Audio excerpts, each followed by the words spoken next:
Thank you so much. It's an honor and pleasure for me to be here today. And I did talk to Mark. Can everyone hear me? No. I did talk to Mark about the great news of the fourth daughter that is on the way, and I am the proud father of 4 daughters. But I also had to caution him because it's not all fun and roses and chocolates being the father of 4 girls. I had to inform him that my car insurance, there's 5 women in my house, is $18,000 a year. Oh my God. And they dropped us. They didn't even want us at $18,000. My daughters hit people everywhere.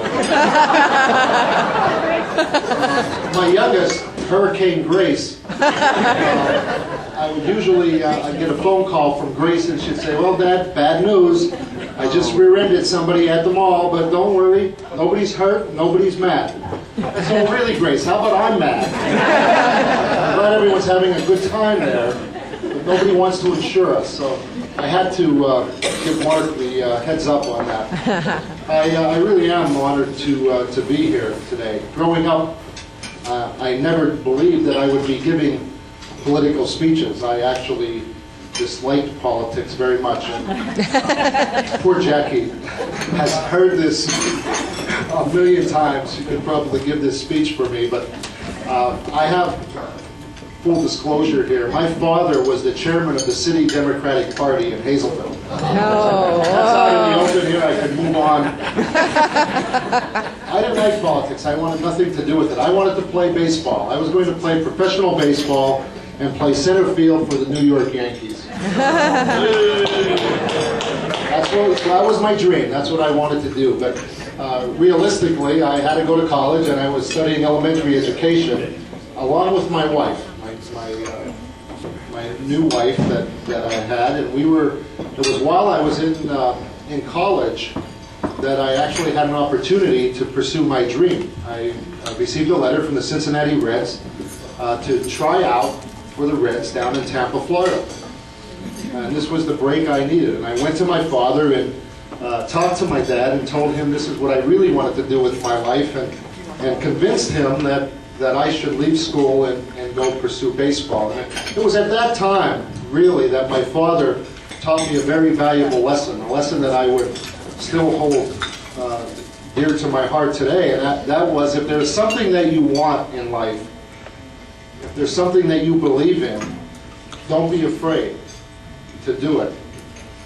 And I was proud that my father felt like that, and I asked him if he would convince my mother as well that was the right thing for me to do. And he did. And we left school, and I went to Florida, and I played baseball all winter. And unfortunately for me, they found out that I could not hit a curveball, and they sent me home. So I went to work. My father they had a construction business back home, paving and concrete. So I went back to work because I needed money, and I was working for my father and deciding whether or not I would go back to school and get my degree or continue to work for my family. And I decided that we would start a business. My wife and I would start our own business. Since my family was paving highways, I thought it would be a good idea that somebody had to put the lines on the highways. And I got a card in the mail for $29.95. You could paint your own parking lot.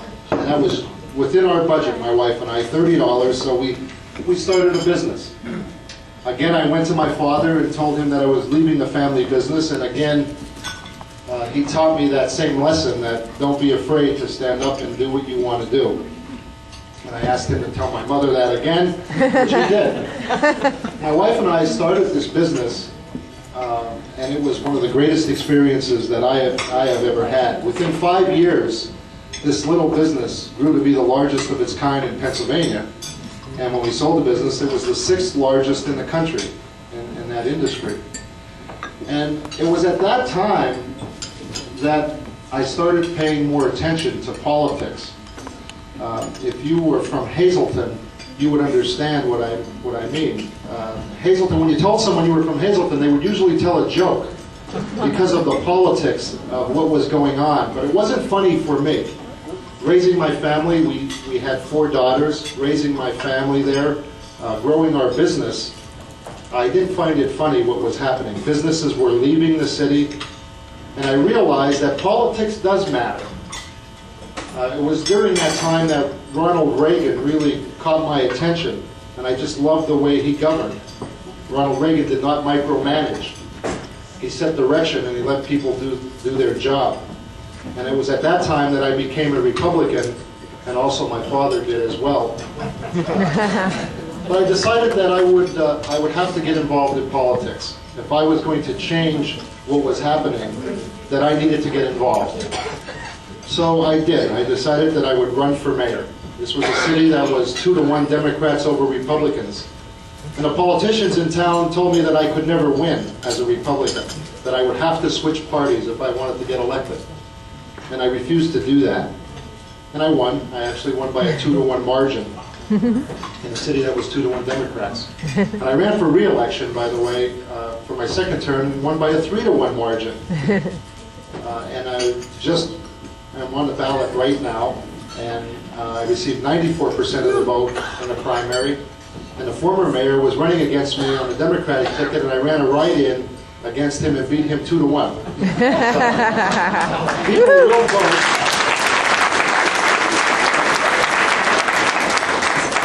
People will vote for the person. But getting back to when I first became elected and I saw what was happening in our city was on the brink of bankruptcy.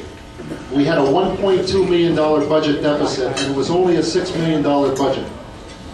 There were illegal contracts with all 4 labor unions, the highway, the city hall workers, the police, the firemen. They were illegal because the prior mayor had negotiated the contracts and they were never ratified by city council. And that's the checks and balances. And the mayor was really giving away the store. So when I was elected, I took the oath of office. I went in the mayor's office and called all 4 labor unions and told them that I could not honor their contracts. They were illegal. And I set a record for grievances filed against the mayor in one day.